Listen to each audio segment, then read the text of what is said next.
गुजरातचा जन्म आणि मूळ व्यापारी पेशा, पण त्याचबरोबर कुराणची सेवा करणारे, पवित्र कुराणचं सोप्या उर्दू भाषेत आणि त्यानंतर सर्वसामान्यांना समजेल अशी व्याख्यानं देणारे, सामान्य माणसाला ईश्वरी तत्वापर्यंत पोहोचवण्यास मदत करणारे, अनेक सामाजिक संस्थांशी निगडीत असणारे,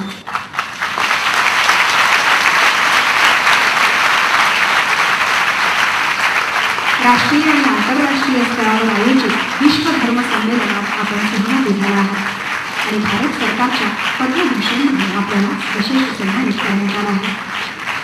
आज राष्ट्रसंत तुकडोजी महाराज जीवन साधना पुरस्काराने आपल्याला सन्मानित करण्यात येते.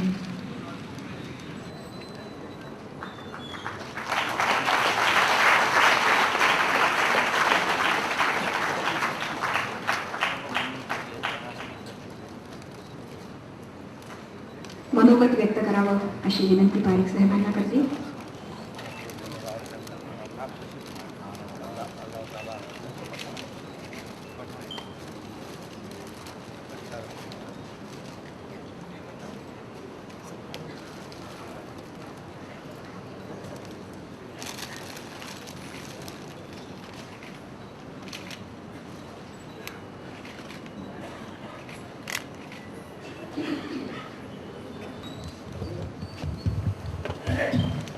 बिस्मिल्लाहिर्रहमानिर्रहीम।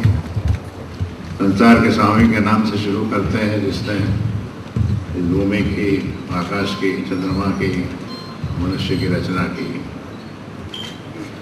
इंसान को लगी बंधी मुद्दत के लिए दुनिया में जीवन व्यतीत करने के लिए भेजा और उसकी जीवन लीला समाप्त होने पर अपने पास बुला लिया।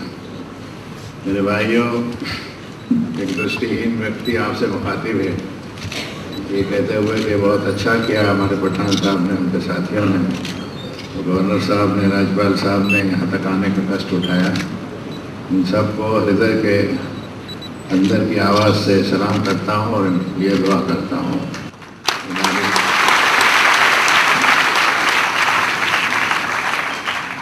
इनका गुलशन आबाद रखे। ये बहुत अच्छा किया आपने।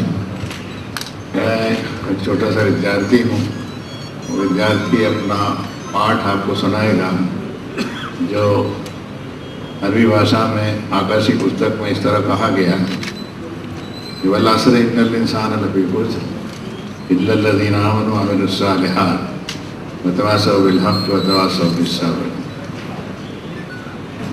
ज़माना इस बात की गवाही देगा, काल चक्र इस बात की गवाही देगा, समय इस बात की गवाही देगा, वक्त और टाइम इस बात की गवाही देगा कि इंसान लॉस में है, इंसान खसारे में है, नुकसान में है।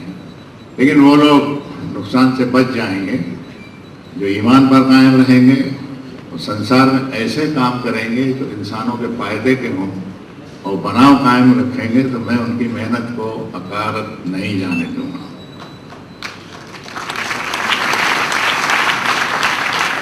और वो लोग जो वतवासौ बिल हक़ वतवासौ बिस सब्र, इंसानों को इस बात की दावत देंगे कि सत्य पर कायम रहो, सच्चाई पर कायम रहो और धीरज धरो, अपने मन को काबू में रखो।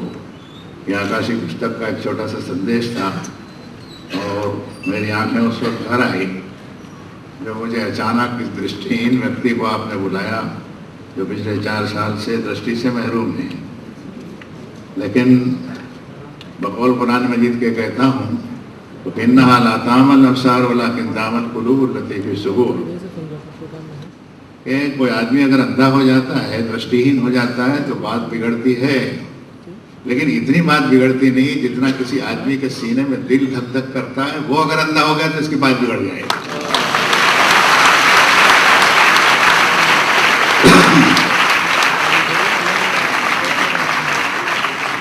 तो मैं अपने पैदा करने वाले को इस बात को लिख लीजिएगा, भारत कभी भी नास्तिकवाद का समर्थक नहीं रहा। ये धर्म प्रधान देश रहा, इसने ईश्वर में हमेशा विश्वास किया है। नाम ईश्वर का 1, 2, 10, 20 नहीं, सारे समंदर मिल करके उसकी शाही बना ली जाए और जितने दरख्त और वृक्ष हैं संसार में उन सबकी कलमे बना ली जाए और फिर ईश्वर के नाम लिखने जाएंगे तो शाही खत्म हो जाएगी, पानी खत्म हो जाएगा, लेकिन उसके नाम खत्म नहीं हो गए तो किसी एक नाम में कैद नहीं कर सकते। आप किसी एक नाम में कैद नहीं कर सकते। इसलिए कुरान का विद्यार्थी का कहता है कि कुलिदुल्लाह अबिदुर रहमान अय्यमा तदउ फलहुल अस्माउल हुस्ना। अल्लाह कह के पुकारो, रहमान कह के पुकारो, दयालु कह के पुकारो, जौन से भी नाम लोग एक से एक अनगिनत उसके नाम है। और फिर इंसानों से कहा वदरुल्लज़ीना युलिदूना फी अस्माइही, जो लोग अल्लाह के ईश्वर के नामों में झगड़ा करते हैं उनका पीछा छोड़ दो। शुक्र जी महाराज की याद आपने ताज़ा कर दी। 50 साल पहले की बात है। एक संत भी जिसके जेब में 5 पैसे ना हो, वो कोई इतना बड़ा हॉस्पिटल कैंसर का कायम कर सकता है। लेकिन बुद्धि जो है वो माल से भी ज़्यादा अहमियत रखती है। बल्कि मैं तो ये कहता हूँ कि ज्ञान से भी ज़्यादा, विज्ञान से भी ज़्यादा अगर किसी का मुकाम है उस मालिक के दरबार में तो बुद्धि और अक्ल का है। वो बीमार हो गए थे नागपुर में, 50 साल से ऊपर की बात है। मेरी याददाश्त कमज़ोर है, इसलिए गणित शास्त्र वाले जो है भूल ना निकालें उसको। महाराज की तबीयत यहाँ बहुत ख़राब हो गई और डॉक्टरों ने कैंसर का कहा। उस वक्त मेरे एक अच्छे मित्र वसंतराव नायक चीफ मिनिस्टर थे। आज वो दुनिया में नहीं है, लेकिन अच्छा नाम कमा के गए। महाराज को बम्बई ले गए, कैंसर हॉस्पिटल शायद होगा बम्बई में, मुझे नहीं मालूम। वो इलाज कराया। महाराज ने विमान में उनसे कहा कि मुख्यमंत्री जी मुझे आप ले जा रहे हैं इलाज के लिए, लेकिन मानो मात्र गरीब आदमी अगर बीमार होगा और कैंसर होगा तो उसका क्या होगा, इसलिए मेरी। उन्होंने कहा महाराज क्या चाहते हैं आप? उन्होंने कहा मैं चाहता हूं कि नागपुर के अंदर कैंसर का एक बड़ा हॉस्पिटल होना चाहिए। मुझे वो दिन याद है, मुझे वो दिन याद है जब मोजरी आश्रम में मुझे बुलाया भी करते थे। वो हम लोग जाते थे। पता नहीं अब आश्रम है या नहीं है? होना चाहिए। धर्म प्रधान देश के अंदर, इस देश की खूबी है, मैं इसको सलाम करता हूँ। यहाँ सारे संसार के धर्मों के डेरे पड़े हुए हैं। पड़े हुए नहीं बल्कि मुझे कहने की महामहिम इजाजत दें कि गड़े हुए हैं। किसको उखाड़ेंगे और किसको रहने देंगे आप? इसलिए सबको रहने देना चाहिए यहाँ। यही भारत की, हिंदुस्तान की महिमा है, गरिमा है। गिनती लगाई है मौलाना आज़ाद से लेकर महात्मा गांधी तक, और फिर अभी जो हमारे सत्ताधारी हैं उन तक, और वहाँ महीन गवई साहब बैठे हुए उनको भी सलाम कहता हूँ। उस पर मुझे एक बात याद आई कि समय बलवान होता है, लेकिन समय प्रवाहित भी है। समय प्रवाहित भी है। धन और दौलत में भी एक शक्ति है, एक शक्ति माल में भी है, एक शक्ति ज्ञान में भी है। कई विचारों की मीटिंग हो गई, जैसे आज हमारी मीटिंग हजारों आदमियों की हुई। सब अच्छे अच्छे लोग हैं, ज्ञान वाले लोग हैं। मैं दिल की आंख से देखता हूं तो मुझे सुगंध आ रही है आपकी कि आप इस सोसाइटी का क्रीम हैं। मैं आपसे मुखातिब हूं। ये कहते हुए कि एक मीटिंग उनकी हुई, विद्या भी आई, दौलत भी आई, ज्ञान भी आया, समय भी आया, सबकी मुलाकात हुई। अलेख सलेख हुई, खैरियत पूछी, अपनी अपनी बात कही, चलते बने। जैसे हम थोड़ी देर से यहाँ से विदा हो जाएंगे, वैसे जब जाने लगे तो एक दूसरे से पूछेंगे मौलाना मुलाकात कब होगी? पूछते हैं ना, फिर कब मिलेंगे? विद्या से पूछा तो उन्होंने कहा पाठशाला में आ जाना, स्कूल में आ जाना, पठान साहब के यूनिवर्सिटी में आ जाना, मुलाकात हो जाएगी। ऐसी क्या बात है? किसी ने पूछा दौलत से कि तुम्हारी कब मुलाकात होगी? उन्होंने कहा कि मालदारों के पास आ जाना, व्यापारियों के पास आ जाना, चोरों के पास भी आ जाना। किसी का भी माल हो लेके तो आते हैं, मुलाकात हो जाएगी। ऐसी क्या बात है? ओ बेचारा समय जो था मेरी तरफ पिघल गया था, कोने में बैठा हुआ था। इसीलिए मैंने समय के लिए प्रवाहित लफ्ज इस्तेमाल किया है कि वो प्रवाहित है। वो उसका तर्जुमा करते हुए बनता नहीं, शायद संस्कृत का ही लफ्ज है। समय से कहा कि महाराज आपकी कब मुलाकात होगी? तो उन्होंने, पसीना आ गया समय को, उन्होंने कहा कि हम जब जाते हैं तो फिर आते ही नहीं।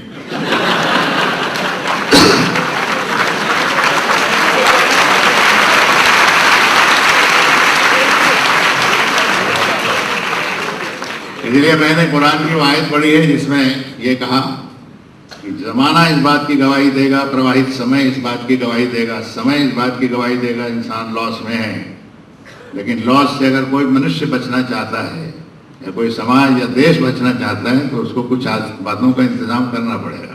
क्या करना पड़ेगा साहब? उसने कहा वाला इन्नल इंसान लफी खुस्र इल्ला लज़ीना आमनू, पहले तो ईमान की शुद्धिकरण करो। ईमान होगा तो हमारी नीयत साफ हो गई। इस वक्त मुझे जवाहरलाल नेहरू याद आ गए, तो अपने भाषण में ईमान का भले वो विश्लेषण न कर सके हों, लेकिन बात कहते थे कि हिंदुस्तान को ईमान की जरूरत है, वो कहते थे अपने भाषण में। तो एक तो हमारा ईमान सलामत हो, प्रभु पर भी हो, मानवता के ऊपर भी हो। इंसानियत रहेगी तो आप रहेंगे, देश रहेगा। अगर इंसानियत नहीं रहेगी तो कहाँ जाइएगा आप? उस पर एक शायर का किस्सा सुनाता हूँ।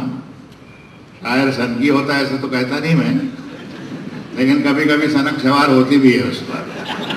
धार्मिक लोगों पर हो जाती है, हाथ में डंडे तलवारें लेके मारना शुरू करते हैं, तो शायर को क्या कीजिएगा?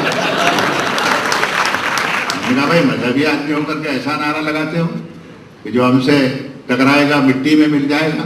हमने कहा मिट्टी में तो मिलना ही है, फिर इस मिट्टी को किस मिट्टी में मिलाओ? तो हम नारे लगा रहे थे। तो कह ये रहा था, जो शायर साहब अपने मकान में रहते थे, सब दरवाजे बंद, सब खिड़की बंद, इधर उधर ताले लगा कर आराम से सोते थे। और जहाँ किसी मुशायरे में जाना हो तो मकान की ऐसी तैसी, दरवाजे की ऐसी तैसी, सब खुले छोड़ के चले जाते। मेरे जैसा भी एक सनकी आदमी था। उन्होंने कहा शायर साहब, रमन शाह साहब यहाँ होंगे, हमारे यहाँ बड़े नागपुर शायर हैं, वो बुरा ना माने। किसी ने कहा कि ये क्या सनक सवार है तुम पर? घर में रहते हो तो ताले लगाओ और खिड़कियां लगाओ और बंद करो, और जब बाहर जाते हो तो सब खुला। अरे उसने कहा मूर्ख है तू, असल तो मैं हूं, जब घर में मैं नहीं हूं तो घर को क्या करूं?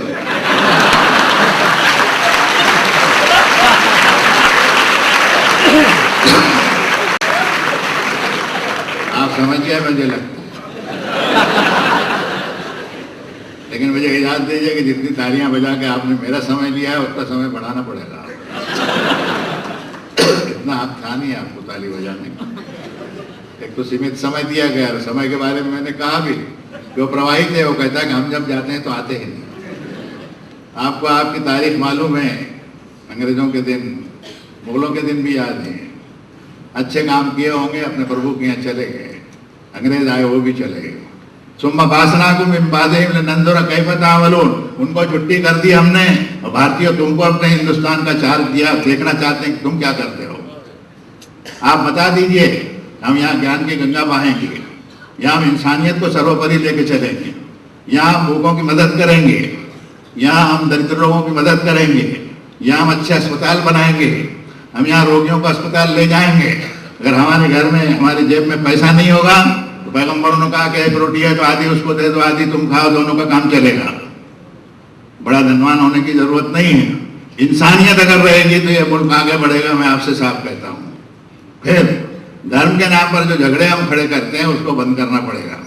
धार्मिक ग्रंथों का अध्ययन कीजिए। मैं एक मुस्लिम होने के नाते दावा नहीं करता, लेकिन मैंने इस मुल्क की तारीख और इसकी हिस्ट्री और संस्कृति में इसके सम्मान जो है उन सबको गहरी नज़र से देखा है।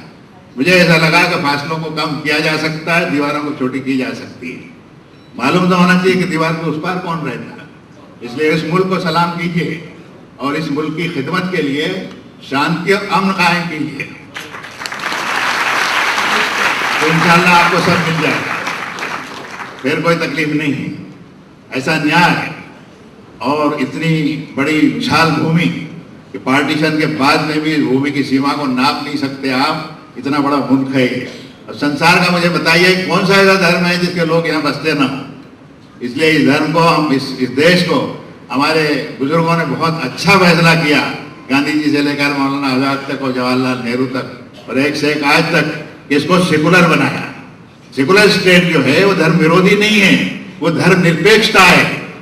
सच्चा सेकुलर का सच्चा अर्थ अगर होता है तो धर्म निरपेक्षता होता है कि किसी धर्म के विशेष के बारे में शासन कोई पक्षपात नहीं करेगा, सबके लिए उसके सामने हैसियत बराबर। मेरा वक्त समय समाप्त हो रहा है, थोड़ी देर में मैं कहते हुए विदा हो जाऊंगा कि पैगंबरों ने इस बात का पूरा इंतजाम रखा कि सियासी मारामारी को खत्म करो, इंसानी कत्ल को खत्म करो। खुदा का शुक्र है कि अभी कुछ लोग बुराई से मना करने वाले हैं। उसने कहा अन्नहु मन क़तल नफ्सन बिग़ैर नफ्सिन और फ़सादिन फिल अर्ज़ि फ़कअन्नमा क़तल अन्नास जमीआ व मन अहया फ़कअन्नमा अहया अन्नास जमीआ। दुनिया के इंसानों इस बात को लिख लो, तौरात ने भी यही कहा, इंजील ने भी यही कहा, कुरान ने भी यही कहा कि जिस किसी इंसान ने एक इंसान की अकारण हत्या कर दी उसने पूरी मानव जाति की हत्या कर दी, और जिस किसी इंसान ने एक आदमी को जीवन दान दिया, कुछ मारा नहीं उसको, उसने दो बात कही तो सुन करके चल दिया हंस करके कि कहां इससे लड़ते बैठेंगे, फरमाया उसने सारी मानव जाति को जीवन दान दिया। ये धरती जिसको अगर आप संभालेंगे तो दुनिया के इंसानों को हम दावत दे सकेंगे। हिंदुस्तान को देखना हो तो उतरिए बम्बई, कलकत्ता, दिल्ली, मद्रास में और देखिए यहाँ कोई झगड़ा नहीं होता।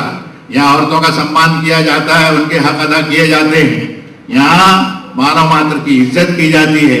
इंसानियत का अगर दर्श लेना चाहते हैं तो हिंदुस्तान आइए, ये हम कह सकेंगे। मैं बाहर के मुल्कों में गया हूं तो कहीं कहीं मुझे शर्मिंदगी भी हुई और कहीं कहीं मेरा मस्तक ऊंचा भी उठा कि अल्लाह का शुक्र है, मालिक का मैं उसकी प्रशंसा, अर्चना और वंदना बयान करता हूं। हिंदुस्तान अब भी दूसरे के मुकाबले में बहुत अच्छा है।